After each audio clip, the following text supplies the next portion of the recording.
ప్రభు అయిన యేసుక్రీస్తు దివ్యనామంలో కూడి వచ్చిన మీ అందరికీ శుభాభివందనాలు తెలియజేస్తున్నాను.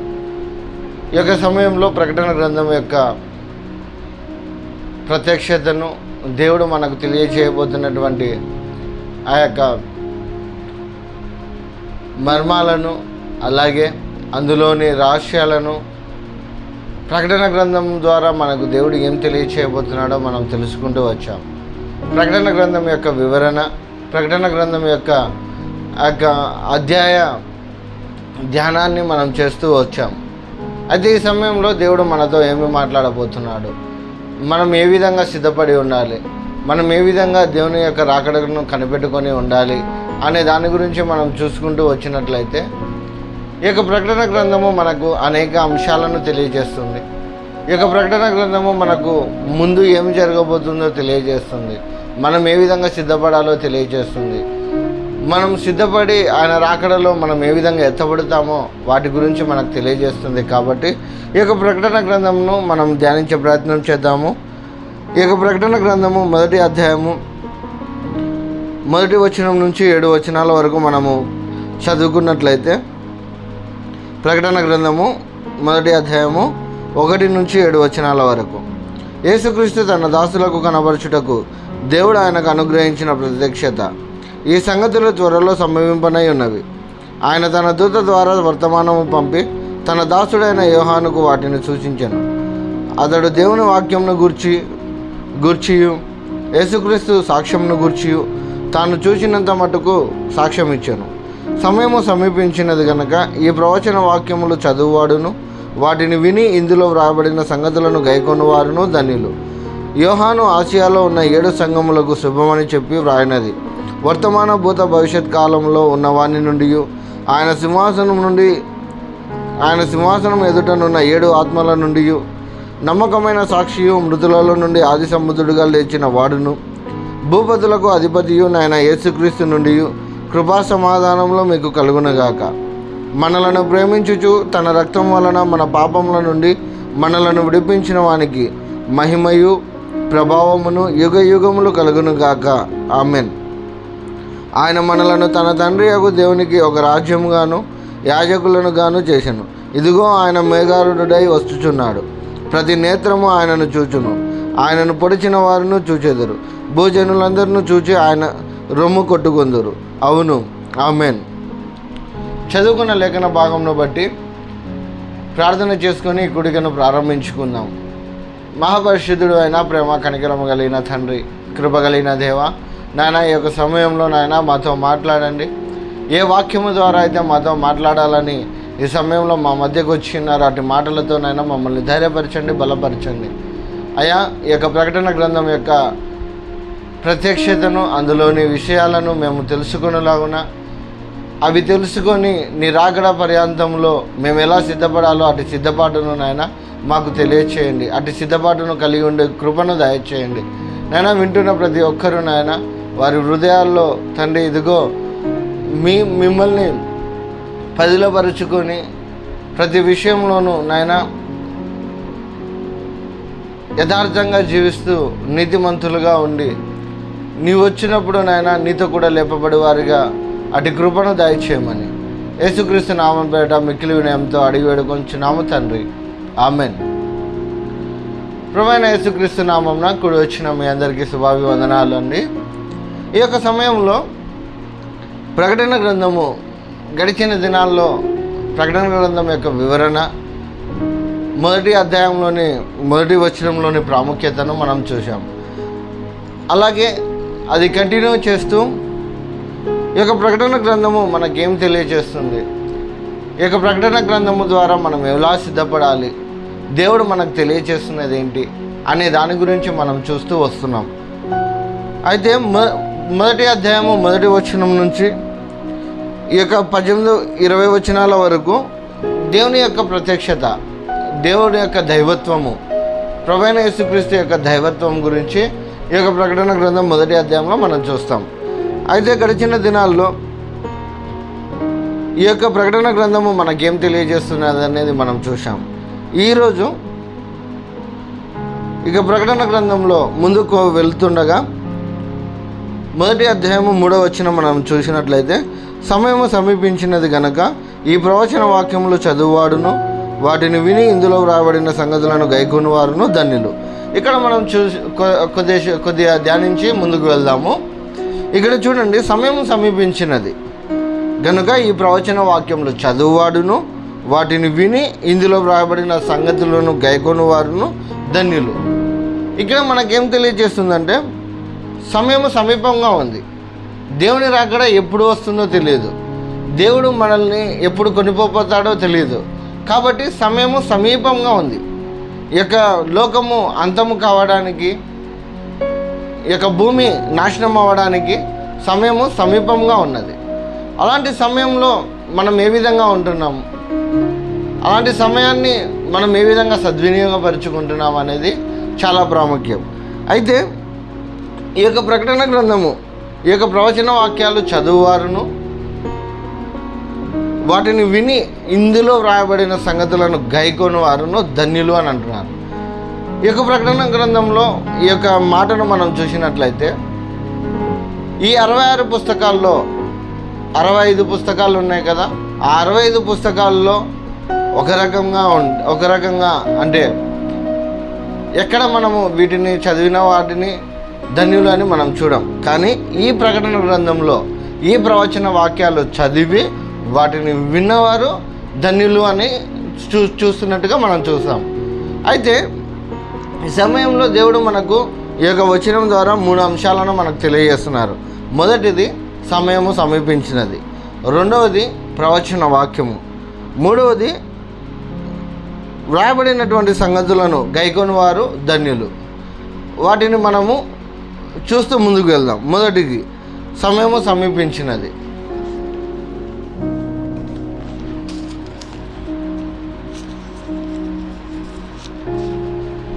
సమయము సమీపించి ఉన్నది.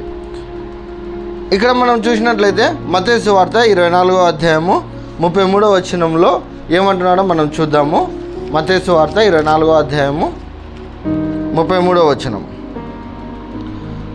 మీ సంగతులను జరుగుట చూచున్నప్పుడు ఆయన సమీపంలోనే ద్వారము దగ్గరనే ఉన్నాడని తెలుసుకున్నాడు. ఈ యొక్క మత్తయి సువార్తలో 24వ అధ్యాయంలో దేవుడు రాకడకు సంబంధించినటువంటి సంగతులను, యుగ సమాప్తి యందు జరిగే సంభవాలను మనకు శిష్యులకు తెలియజేస్తున్నప్పుడు ఎలా జాగ్రత్తగా ఉండమంటున్నా అంటే, ఈ సంగతులన్నీ జరుగుట చూసినప్పుడు ఆయన సమీపంలోనే ద్వారము దగ్గరనే ఉన్నాడని తెలుసుకునండి. ఏమి సమీపంగా ఉంటుంది, ఏమి దగ్గరగా ఉంటున్నాయి, ఆయన ఎలా ద్వారం దగ్గర ఉంటున్నాడు అనేది మనం చూసినట్లయితే, దేవుడు చెప్తున్నాడు కదా ఆయన శిష్యులకు, రాకడ సమయంలో భూమి అంతమే యుగ సమాప్తి సమయంలో అక్కడక్కడ మీరు యుద్ధాలు జరుగుట వింటారు, యుద్ధ సమాచారాల గురించి తెలుసుకుంటారు, భూకంపాలు జరుగుతాయి, అలాగే కరువులు ఆ యొక్క వేదనలు వస్తాయని చెప్పి దేవుడు చెప్పాడు. అవి చెప్తున్నప్పుడు అప్పుడే జరుగుతున్నాయా లేదా ఇప్పుడు జరుగుతున్నాయా అనేది మనం చూస్తున్నట్లయితే, మనం ఇప్పుడు యుద్ధ సమాచారాల గురించి వింటున్నాం, భూకంపాల గురించి వింటున్నాం, కరువులు ఆ యొక్క అనారోగ్యాల గురించి మనం వింటున్నాం. అంటే ఈ యొక్క సమీపంగా ఉంది, దేవుని రాకడ సమీపంగా ఉంది.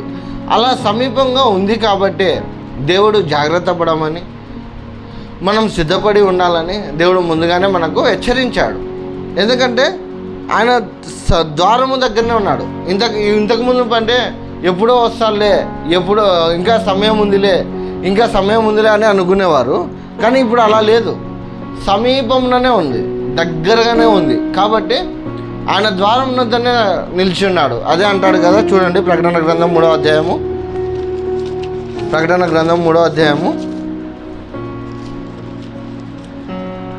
20వ వచనం మనం చూసినట్లయితే, ఇదిగో నేను తలుపు వద్ద నిల్చుండి తట్టుచున్నాను. ఎవడైనానో నా స్వరం విని తలుపు తీసిన ఎడల నేను అతని యొద్దకు వచ్చి అతనితోనూ నేనును నాతో కూడా అతడును భోజనం చేదురు. అంటే తలుపు వద్ద నిలబడి ఉన్నాడు దేవుడు. ఈ సమయంలో మన హృదయం అనే తలుపు వద్ద నిలబడి ఉన్నారు. ఎవరైతే వాక్యాన్ని అంగీకరించి, ఎవరైతే ఆయన ఉచితమైన రక్షణను అంగీకరిస్తారో అటు వారి యొక్క హృదయంలోకి ఆయన రావడానికి సిద్ధంగా ఉన్నారు. మరి ఈ సమయంలో జరుగుతున్నటువంటి సంగతులను మనం దృష్ట్యా ఆ యొక్క ప్రవచనాల నెరవేర్పు మనం చూస్తున్నాం. యుద్ధ సమాచారాలు వింటున్నాము, కరువుల నష్టాల గురించి వింటున్నాము, అలాగే భూకంపాల గురించి వింటున్నాం. మరి మనం ఏ విధంగా సిద్ధపడుతున్నాం అనేది మనం చూసినట్లయితే, మనము దేవుని రాకడ ఎప్పుడు వస్తుందో తెలియదు కాబట్టి మనం సిద్ధపడి ఉండాలని ప్రభు ఈ సమయంలో మనల్ని హెచ్చరిస్తున్నాడు. అలాగే మనం చూసినట్లయితే ఇక్కడ చూడండి, సమయము సమీపంగా ఉన్నది, ఎప్పుడు వస్తుందో తెలియదు.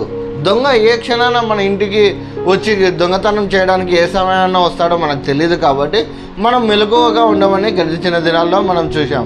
అలాగే ఈ యొక్క సమయంలో మనము ఎలా సిద్ధపడి ఉండాలి, దేవుడు ఈ క్షణాన మనల్ని పిలిస్తే మనం ఎక్కడికి వెళ్తున్నాం అనేది మనకు ఒక అవగాహన అంటూ ఉండాలి. ఎందుకంటే ఆయనను అంగీకరించి ఆయన ఉచితమైన రక్షణను మనము అనుభవిస్తూ ఆ యొక్క దేవుని రాకడలో వచ్చే సమయంలో మనం ఎత్తబడని వారిగా ఉన్నట్లయితే మనము ఈ యొక్క రక్షణను వృధా చేసిన వారిగా ఉంటాము, ఈ యొక్క రక్షణను మనం నిర్లక్ష్యం చేసిన వారిగా ఉంటాము. అలాగే చూడండి, ఈ యొక్క రోమీయులకు రాసిన పత్రిక 13వ అధ్యాయం 12వ వచనంలో ఏమంటున్నాడో చూద్దాము. రోమీయులకు రాసిన పత్రిక 13వ అధ్యాయము 12వ వచనంలో ఏమని అంటున్నాడో చూద్దాం. రాత్రి చాలా గడిచే పగలు సమీపంగా ఉన్నది కనుక మనము అంధకార క్రియలను విసర్జించి తేజ సంబంధమైన యుద్ధోపకరణములు ధరించుకుందాము. ఇక్కడ చూడండి ఏమంటారా అంటే, అంధకార క్రియలను విసర్జించాలి. దేవుని యొక్క రాకడకు, దేవుని యొక్క పిలుపుకు మనం లోబడి దేవుని యొక్క రక్షణను పొందుకునే మనం ఏం చేయాలంటే, మనము జీవించినటువంటి ఆ యొక్క పాతరోత జీవితం ఏదైతే ఉందో, ఆ యొక్క అపవాది క్రియలు మనలో ఏమైనా ఉన్నాయేమో అవి చూసుకొని వాటిని విడిచిపెట్టి తేజో సంబంధమైన ఆ యొక్క దేవుని యొక్క క్రియలను మనం చేస్తూ ఆ యొక్క దేవుడిచ్చినటువంటి ఆ యొక్క సర్వాంగ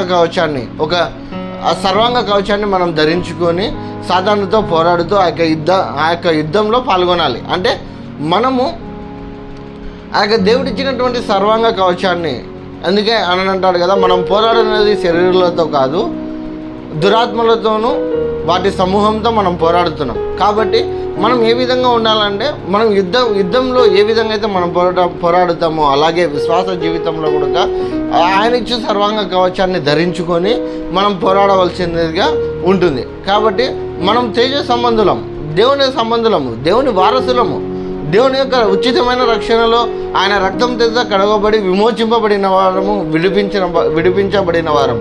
కాబట్టి మనం ఏ విధంగా ఉండాలనంటే, మనం యుద్ధానికి సిద్ధంగా ఉండాలి.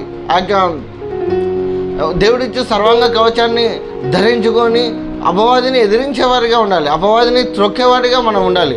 అలా ఉండాలంటే ముందుగా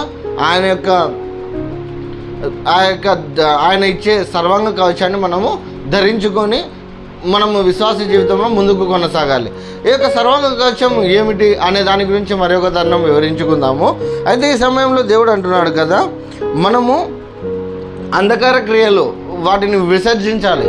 దేవునికి అయిష్టంగా ఉన్నవి, దేవునికి అవిధేయతగా ఉన్నవి, ఒకవేళ లోకానుసారమైనటువంటివి మనలో ఏమైనా ఉన్నట్లయితే వాటిని మనం ఏం చేయాలంట, విసర్జించి దేవునికి ఇష్టమైన జీవితం జీవించాలి. ఇష్టమైన జీవితం జీవించి దేవునితో నడవాలి. అటు నడిపింపు మనలో ఉండాలి. అలా ఉన్నప్పుడే మనము విశ్వాస జీవితంలో ముందుకు సాగేవారిగా మనం ఉంటాము. అలాగే చూడండి, ఇంకో మాట ఏమని సెలవిస్తున్నాడంటే, 1 పేతురు రాసిన పత్రిక 4వ అధ్యాయము 7వ వచనంలో ఏమని అంటున్నాడో చూద్దాం రండి. 1 పేతురు రాసిన పత్రిక 4వ అధ్యాయము 7వ వచనంలో, అన్నిటి అంతము సమీపమై ఉన్నది కాగా మీరు స్వస్థ బుద్ధి గలవారే ప్రార్థనలు చేయుటకు మెలకువగా ఉండండి. సమయము సమీపించి ఉన్నదని దేవుడు ప్రభువైన యేసుక్రీస్తు సెలవిస్తున్నాడు. అలాగే మనము ఆ అపవాది క్రియలు విడిచిపెట్టాలని పౌలు అంటున్నాడు. ఇక్కడ పేతురు ఏమని అంటున్నాడంటే, అన్నిటి అంతము సమీపమై ఉన్నది కాబట్టి మనం స్వస్థ బుద్ధి గలవారమై, మంచి బుద్ధి గలవారమై ప్రార్థనలో మెలకువగా ఉండాలి. దేవుని రాకడ ఎప్పుడు వస్తుందో తెలియదు. ఎందుకంటే దేవుడు చెప్తున్నాడు కదా, మీరు శోధనలో ప్రవేశించకుండాన్నట్లు మెలకువగా ఉండుడని దేవుడు వాక్యం ద్వారా సెలవిస్తున్నాడు. కానీ మనం ఈ దినాల్లో ఏ విధంగా ఉంటున్నాం? మెలకువగా ఉంటున్నామా? ప్రార్థనలో ఉంటున్నామా? దేవుని యందు భయభక్తులు కలిగి ఉంటున్నామా అనేది చాలా ప్రాముఖ్యం. ఎందుకంటే మనం మెలకువగా ఉండనట్లయితే, ప్రార్థనలో మనం అపవాదిని ఎదిరించినట్లయితే, అంధకార క్రియలను విసర్జించినట్లయితే మనము విడవబడే వారిగా ఉంటాం. మనము ఆయన వచ్చినప్పుడు మనము ఎత్తబడే వారిగా ఉండము. ఎందుకంటే మనలో ఇంకా లోకానుసారమైన క్రియలు ఉన్నాయి, మనలో అంధకార క్రియలు ఉన్నాయి, మనలో ప్రార్థన జీవితం లేదు. కాబట్టి మనం విడవబడే వారిగా ఉంటున్నాం. అటు విడవబడే వారిగా ఉండకుండా ఈ సమయంలో దేవుడు ఏమని సెలవిస్తున్నా అంటే, స్వస్థ బుద్ధి గలవారై ప్రార్థనలు చేయుటకు మెలకువగా ఉండాలి. మనం అనుదినం ప్రార్థనతో మన జీవితం ప్రారంభం కావాలి, ప్రార్థనతోనే మన జీవితం ముగింపు కావాలి. ఎందుకంటే మనం ఉదయం నుంచి సాయంత్రం వరకు ఎన్నో పాపాలు చేసి ఉంటాము, ఎన్నో అబద్ధాలు ఆడి ఉంటాము, ఎన్నో మాటలు దూషణకరమైనటువంటి మాటలు మాట్లాడి ఉంటాం. కానీ వాటి నుంచి మనం విడుదల పొందుకొని మనము సరి చేసుకొని, ఎందుకంటే అతిక్రమములు చేయవారు వర్ధిల్లరు కానీ వాటిని ఒప్పుకొని విడిచిపెట్టేవారు కనికరింపబడతారని దేవుడు సెలవిస్తున్నాడు. అయితే మనం ఏదైనా ఒకవేళ దేవునికి అవమానకరంగా, దేవునికి అసహ్యకరంగా మనం ఏదైనా పాపం చేసినట్లయితే వాటిని ఒప్పుకొని విడిచిపెట్టి మనం నూతన స్వభావం ధరించుకోవాలి, నూతనమైన వ్యక్తులుగా మనం ఉండాలని దేవుడు తెలియజేస్తున్నాడు. అదేవిధంగా మనం చూడండి, ఇక్కడ ఏమంటాడంటే అంధకార శక్తులను విసర్జించాలి. అలా విసర్జించడానికి దేవుడిచ్చి సర్వాంగ కవచాన్ని ధరించుకొని ఆయన యందు విధేయత కలిగి, ఆయన యందు విశ్వాసం కలిగి, ఆయనను ప్రార్థనతో మనము ఆ జయ జీవితాన్ని జయించుకుంటూ వెళ్ళాలి. ఇక రెండవదిగా మనం చూసినట్లయితే ఈ యొక్క ప్రవచన వాక్యము, ఈ యొక్క పరిశుద్ధ గ్రంథము ప్రవచన వాక్యము నిజమైనది, సత్యమైనది. ఎందుకంటే దేవుడే తన ఆత్మ ప్రేరేపణ పూర్వకంగా తన ఆత్మ ద్వారా ఆ యొక్క పరిశుద్ధాత్మ దేవుడు ఈ యొక్క పరిశుద్ధ గ్రంథాన్ని లిఖించినట్టుగా మనం చూస్తాం. వాటిని కూడా మనం చూసినట్లయితే 2 తిమోతిలోకి రాసిన పత్రిక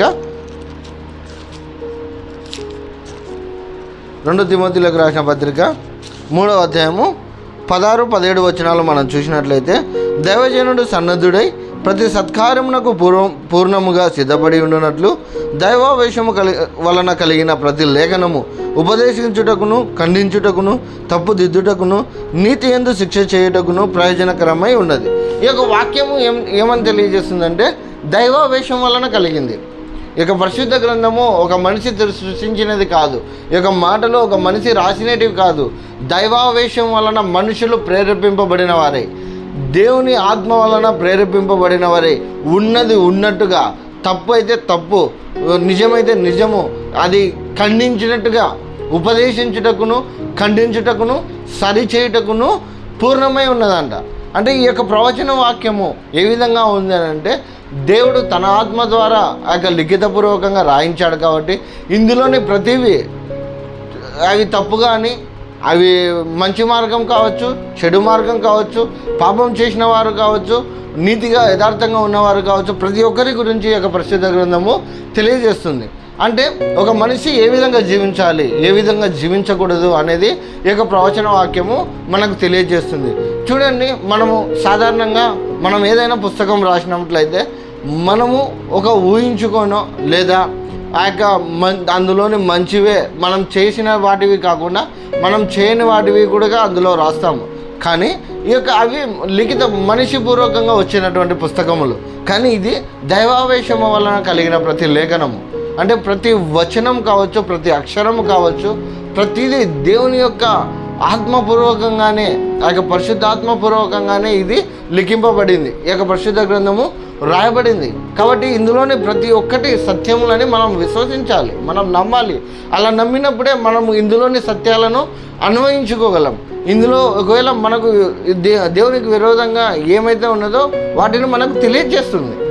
మన హృదయంలోని గద్దింపు, ఆ ఆత్మదేవుని ద్వారా గద్దింపును మనకు లోబడతాం. అలా లోబడడానికి కారణం ఏంటంటే ఈ యొక్క పరిశుద్ధ గ్రంథం. అలా పరిశుద్ధ గ్రంథంను మనం ధ్యానించినప్పుడు, పరిశుద్ధ గ్రంథాన్ని మనం తెలుసుకున్నప్పుడు, వాటిని మనం చదువుతున్నప్పుడే మనము సరిచేయబడతాం. అందుకే అంటుంది ఇక్కడ చూడండి, ఉపదేశించుటకును, ఖండించుటకును, తప్పుదిద్దుటకు. ఒకవేళ మనము నీతి మార్గంలో నడుస్తున్నట్లయితే నీతిని, యథార్థతను ఇంకా పెంపొందించుకోవడానికి, ఆ యొక్క విశ్వాసంలో బలపడడానికి తగిన మార్గాన్ని సూచిస్తుంది. అలాగే ఏదైనా ఒకవేళ తప్పులు చేసినట్లయితే వాటిని సరిచేసి ఇది తప్పుడు మార్గము, ఈ మార్గంలో మనం నడవకూడదు అని మనకు తెలియజేస్తుంది. ఒకవేళ మనం దేవుని సన్నిధిలో విరోధంగా జీవిస్తున్నదైతే మనం దేవుని అంగీకరించిన తర్వాత మనలో ఉన్నటువంటి దేవుడు మనల్ని గద్దిస్తాడు. ఇది నువ్వు చేస్తున్నది తప్పు, ఇలా నువ్వు అబద్ధం ఆడకూడదు, ఇలా నువ్వు చేయకూడదని మనల్ని గద్దిస్తాడు. అలా గద్దించినప్పుడు మనం సరి చేయబడతాం, తప్పు దిద్దుకోవడానికి అవకాశం ఉంటుంది. అందుకే దేవుడు రాసినటువంటి ఈ యొక్క పరిశుద్ధ గ్రంథాన్ని మనం నిజమని నమ్మాలి, ఇది సత్యమని అంగీకరించాలి. అలా అంగీకరించినప్పుడే ఇందులోని భావాలను మనము అన్వయించుకోగలుగుతాం. మరి ఒకటి మనం చూసినట్లయితే చూడండి, రెండో పేతురు రాసిన పత్రిక మొదటి అధ్యాయము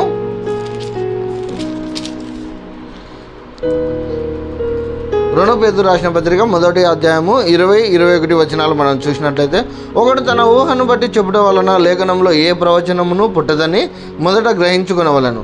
ఏలైనగా ప్రవచనము ఎప్పుడూ మనుషుని ఇచ్చను బట్టి కలగలేదు, కానీ మనుషులు పరిశుద్ధాత్మ వలన ప్రేరేపింపబడిన వారే దేవుని మూలంగా పలికిరి.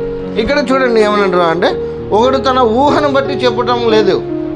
ఇక పరిశుద్ధ గ్రంథంలోని ప్రతి ప్రవచన వాక్యము, ఈ పరిశుద్ధ గ్రంథంలోని ప్రతి అక్షరము ఊహను బట్టి కాదు. ఊహను బట్టి మనం చెప్పిన వాక్యాలు అవి నెరవేరవు, వాటికి శక్తి ఉండదు, వాటిని మనం అంగీకరించలేం. కానీ ఇది పరిశుద్ధాత్మ వలన ప్రేరేపింపబడిన వారే దేవుని మూలంగా పలికినారు. ప్రతి వచనం కావచ్చు, ప్రతి మాట కావచ్చు, ప్రతి అక్షరం కావచ్చు, దేవుని మూలంగా అంటే పరిశుద్ధాత్మ వారిని ప్రేరేపించినప్పుడు పరిశుద్ధాత్మ దేవుడు వారిలో ఉండి రాపించినట్టుగా మనం చూస్తాము. ఎందుకంటే లేఖనము ఏ ఊహను బట్టి మనం చెప్పడం వలన ఏ లేఖనం పుట్టదు, అది శాశ్వతం కాదు, అది అశాశ్వతంగా ఉండిపోతుంది, అది మధ్యలోనే ఆగిపోతుంది. మనం చెప్పినటువంటి ఊహాజనితంగా రాసినవి మధ్యలోనే ఆగిపోతాయి. కానీ ఈ యొక్క పరిశుద్ధ గ్రంథము ఇప్పటికీ నిలిచి ఉంది అని అంటే అది దేవుడు సాక్షాత్తుగా దేవుడు ప్రేరేపించి రాపించినటువంటి ఈ యొక్క పరిశుద్ధ గ్రంథము. ఇందులోని సత్యాలు మనము అన్వయించుకున్నట్లు, ఇందులోని పాపము మనలో ఇందులో తెలియజేసినటువంటి పాపము మనలో ఏదైనా ఉందేమో ఆ యొక్క పాపం నుండి మనము విడిపింపబడడానికి తగిన మార్గాన్ని కూడా మనకు పరిశుద్ధ గ్రంథము తెలియజేస్తుంది. అదేవిధంగా మనం చూసినట్లయితే ఎబ్రీయులకు రాసిన పత్రిక 4వ అధ్యాయము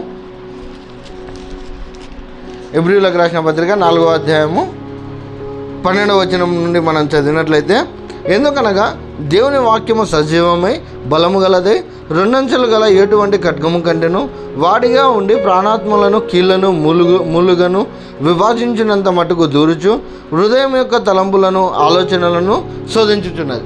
ఇది చూడండి, దేవుని వాక్యము సజీవం కలిగినది, ఈ వాక్యము సత్యము, ఈ వాక్యము సజీవమైనది, జీవం కలిగినది. అటు జీవం కలిగినటువంటి వాక్యము ఏ విధంగా ఉంటుంది అంటే బలంగా ఉంటుంది, రెండంచుల ఖడ్గం అంటే రెండు వైపులా పదునుగా ఉంటుంది.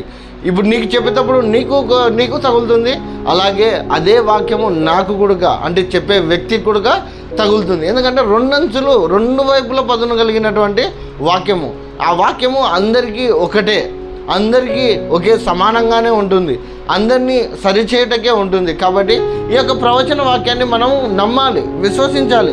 ఇలా మనం విశ్వసించినప్పుడే ఇది దేవుని వలన కలిగినదని మనం నమ్మినప్పుడే మనము ఆ యొక్క అంగీకరించగలుగుతాము, ఆ యొక్క సత్య మార్గంలో నడవగలుగుతాం. ఇక మూడవదిగా మనం చూసుకున్నట్లయితే ఈ యొక్క ప్రవచన వాక్యములను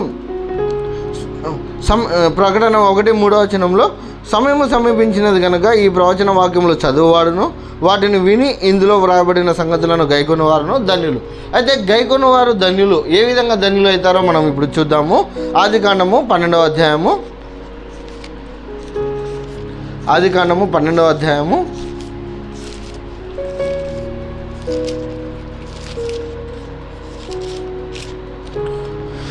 1-3 వచనాలు మనం చూసుకున్నట్లయితే, ఆదికాండము 12వ అధ్యాయము 1-3 వచనాలు. యెహోవా, నీవు లేచి నీ దేశం నుండి నీ బంధువుల యొద్ద నుండి నీ తండ్రి ఇంటి నుండి బయలుదేరి నేను నీకు చూపించే దేశంలోకి వెళ్ళుము. నిన్ను గొప్ప జనముగా చేసి నిన్ను ఆశీర్వదించి నీ నామమును గొప్ప చేయుదును. నీవు ఆశీర్వాదంగా నుందువు. నిన్ను ఆశీర్వదించు వారిని ఆశీర్వదించేదను, నిన్ను దూషించు వారిని శపించేదను. భూమి యొక్క సమస్త వంశంలో నీ యందు ఆశీర్వదింపబడునని అబ్రాముతో అనగా. ఇక్కడ చూడండి, మొదటిగా ధన్యులు అవ్వాలంటే ఫస్ట్ ఏం చేయాలి? దేవుడు చెప్పినట్టుగా నడచాలి, దేవుడు వెళ్ళమన్న ప్రదేశానికి వెళ్ళాలి, దేవుడు జీవించమన్నటువంటి జీవితం మనం జీవించాలి. దేవునికి అవిధేయంగా, దేవునికి విరోధంగా మనం ఏదైనటువంటి పాపము ఏదైనా మనలో ఉన్నట్లయితే ఆ పాపం నుంచి మనం విడుదల పొందుకోవాలి. ఆ ప్రాచీన స్వభావం నుంచి వేరై దేవునికి మనం లోబడిన వారుగా ఉన్నప్పుడు దేవుడు మనల్ని దీవిస్తాడు, ఆశీర్వదిస్తాడు. ఆశీర్వదించి అనేకులకు ఆశీర్వాదకరంగా మనలను మలుస్తాడు. అబ్రహామును చూడండి, దేవుడిని చెప్పినట్టుగా వెళ్ళాడు. దేవుడు వెళ్ళమన్న ప్రతి ప్రదేశానికి వెళ్ళాడు.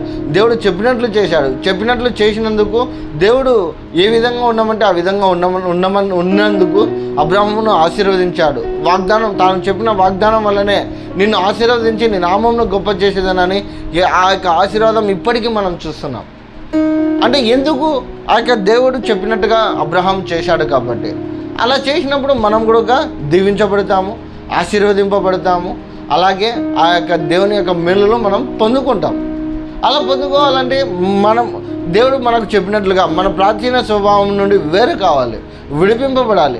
మన పద్ధతుల నుంచి కావచ్చు, మనం చేసే ప్రతి పాపం నుంచి కావచ్చు, ఆ పాపాల నుంచి మనం ఎప్పుడైతే విడిపింపబడినప్పుడు మనము దేవుని యొక్క ఆశీర్వాదాలను పొందుకున్నట్లుగా, దేవుని యొక్క దీవెనలను పొందుకున్నట్లుగా మనం చూస్తాం.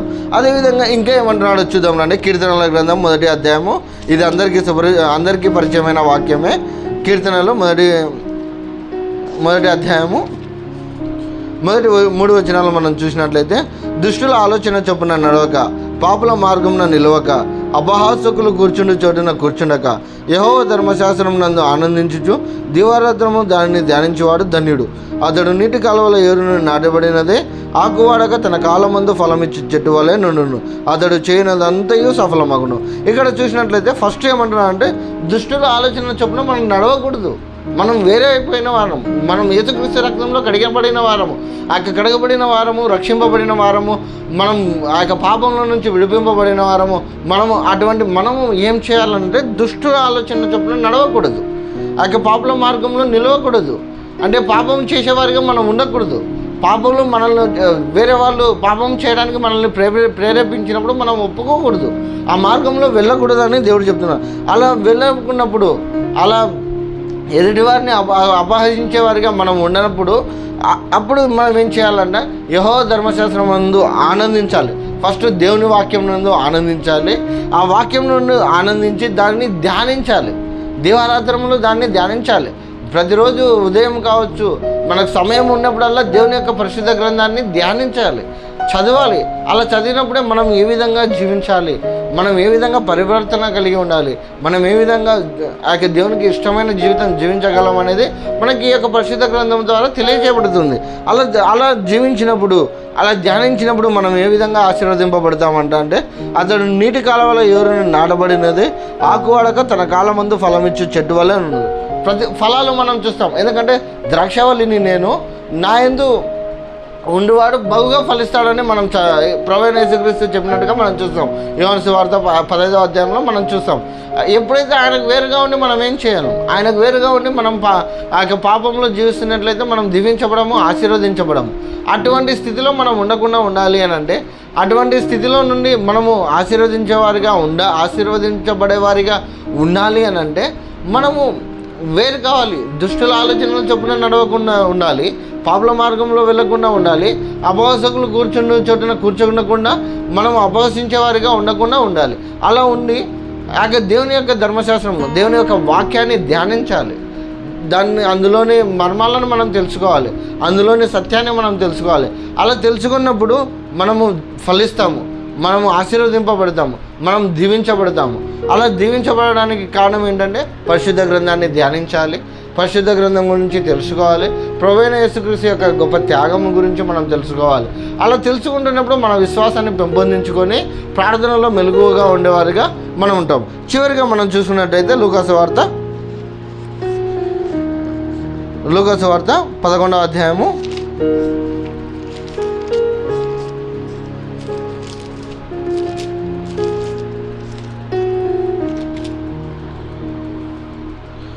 11వ అధ్యాయం 28వ వచనం మనం చూసినట్లయితే, ఆయన అవును కానీ దేవుని వాక్యం విని దానిని గైకొని వారు మరీ ధన్యులని చెప్పాను.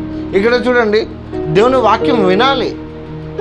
ఆ వాక్యం ద్వారా దేవుడు మనతో మాట్లాడతాడు. ఎందుకంటే అది ఎందు వాక్యం ఉండను, వాక్యము దేవుని యొద్ద ఉండను, దేవుడే వాక్యమై ఉన్నాడు. ఆ వాక్యము దేవుడు కాబట్టి దేవుడు మనతో మాట్లాడతాడు. అలా మాట్లాడాలి అని అంటే ముందుగా మనం ఏం చేయాలి? వినాలి. చెబుతున్నటువంటి వాక్యాన్ని వినాలి. అలా విని దేవుడు నాతో ఏమి మాట్లాడబోతున్నాడు, దేవుడు నాతో ఏం చెప్పబోతున్నాడు అనేది మనం గ్రహించుకోవాలి. ఒకవేళ మనము దేవునికి విరోధంగా ఏదైనా పాపం చేసినట్లయితే దేవుడు మనతో సూటిగా మాట్లాడుతున్నప్పుడు మనం అంగీకరించాలి. అవును ప్రభా, ఇది నేను చేసినటువంటి పాపమే, ఇలా నేను ఉన్నాను, ఇలా నేను జీవిస్తున్నాను, నేను నాతో మాట్లాడుతున్నావు, నన్ను సరి చేసుకోవడానికి నాకు అవకాశం ఇచ్చావని మనం అంగీకరించాలి. అలా అంగీకరించినప్పుడే మనము ఇంకా యథార్థంగా జీవించగలుగుతాం. ఇంకా ధన్యులమని అంటున్నారు. వాక్యమును విని దాన్ని గైకొన్న వారు ధన్యులు అంటారు. ఫస్ట్ వాక్యం వినాలి. వాక్యం విని ఆ వాక్యము సత్యమైన వాక్యము, ఆ వాక్యము దేవుడు, ఆ యొక్క దేవుని వాక్యాన్ని మనం విన్నప్పుడు మనము వాటిని విని దాన్ని గైకొనాలి. అంటే ఇది నాతో మాట్లాడుతున్నాడు కదా, దేవుడు నాకు తెలియజేస్తున్నాడు కదా, నేను చేసినటువంటి ప్రతిదీ నాకు తెలియజేస్తున్నాడు కదా, తెలియజేసినప్పుడు మరి నేను సరి చేసుకోవాలి కదా, నాకు ఒక అవకాశం ఇస్తున్నాడు కదా అని మనం ఎప్పుడైతే మనల్ని మనం సరి చేసుకుంటామో, మనము గైకొంటామో అప్పుడు మనము ధన్యులమని అంటున్నాడు. కాబట్టి ఈ యొక్క సమయంలో దేవుడు మనకు తెలియజేస్తున్నది ఏంటంటే, ఆ యొక్క 3వ వచనం ద్వారా సమయం సమీపంగా ఉన్నది. అలాగే ప్రవచన వాక్యము, ప్రార్థన. మహాపరిశుద్ధుడు అయిన ప్రేమ కనికరం కలిగిన తండ్రి, కృప కలిగిన దేవ, నాయన ఈ యొక్క సమయంలో నాయన నీ వాక్యము ద్వారా సూటిగా స్పష్టంగా మాతో మాట్లాడినందుకు మీకు స్తోత్రాలు తండ్రి. అయ్యా ఇదిగో తండ్రి, నిజమైన ఆయన తండ్రి, నీవు సమీపంగానే ఉన్నావు తండ్రి, ద్వారం వద్దనే నిలబడి ఉన్నావు తండ్రి. ఈ వాక్యం విన్న ప్రతి ఒక్కరూ నేను వారు అంగీకరించి, ఇదిగో నా దేవుడు త్వరలోనే రాబోచున్నాడు, నేను మెలకువగా ఉండి స్వస్థ బుద్ధి గలవాడనే ఉండి రాలనై ఉండి నేను ఆ యొక్క మెలకువగా ఉండి ప్రార్థన చేయవారిగా నేను ఉండాలి.